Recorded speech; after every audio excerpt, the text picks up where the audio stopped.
Indiana, Representative Messer, for organizing this special order tonight. It has been, Representative Messer, over 3 years since Obamacare was signed into law. In a recent Senate Finance Committee hearing, Senator Max Baucus told Health and Human Services Secretary Kathleen Sebelius that he now sees this bill as, quote, a huge train wreck. And I couldn't agree more. Obamacare is a huge train wreck. A few weeks ago, I held a roundtable discussion, and in many of the Chamber of Commerce's in my area, in each district, in each county in my district, I sat down with a wide spectrum of industries, ranging from agriculture to manufacturing. The prominent topic of each discussion was Obamacare, the uncertainty it creates for Hoosier businesses who cannot afford the overwhelmingly taxes and employer mandates. From longtime small business owners to aspiring startup companies, employers agree that Obamacare is largely responsible for smothering economic development. If the President and members of Congress were truly listening to the American people's opinion of this law, they would see the writing on the wall. We must repeal Obamacare. The state of Indiana is proud to be a global leader in the medical device industry that my colleague just spoke of. However, Obamacare is forcing a 2.3% tax on medical device manufacturing.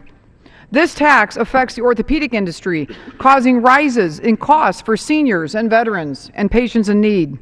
On the 3-year anniversary of Obamacare, I met with Complexus Medical in Mishawaka, an emerging leader in the orthopedic instrument manufacturing in the 2nd District.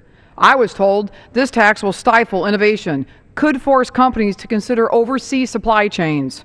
The medical device tax is a great concern also for our veterans. That's why I led a letter, along with my colleagues from Indiana, to the Secretary of Veteran Affairs, asking how this tax will impact veteran care. After the sacrifice and fearless bravery demonstrated by our troops and our veterans, it is unacceptable for them to worry about their access to quality care. And it gets worse. Just this week, we learned more shocking news when the IRS admitted to targeting certain groups of people, a practice that is completely unlawful, unethical, and downright shameful. Their willful actions to defy transparency have already qualified the IRS for a comprehensive congressional investigation, with at least 2 hearings scheduled in the House in the coming weeks. But let's not forget, the IRS is set to play a major role in Obamacare, from enforcing the individual mandate to distributing the tax credits.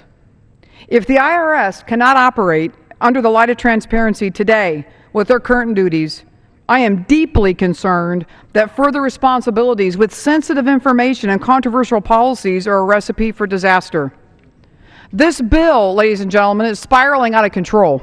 It's time for Washington to heed the overwhelming evidence, wipe the slate clean to show the American people that we are listening. Now more than ever, the President and the Congress must restore transparency at the federal level. I support the full repeal of Obamacare and urge my colleagues to do the same. Thank you, and I yield my time back. I thank the gentlelady for her remarks. As many other speakers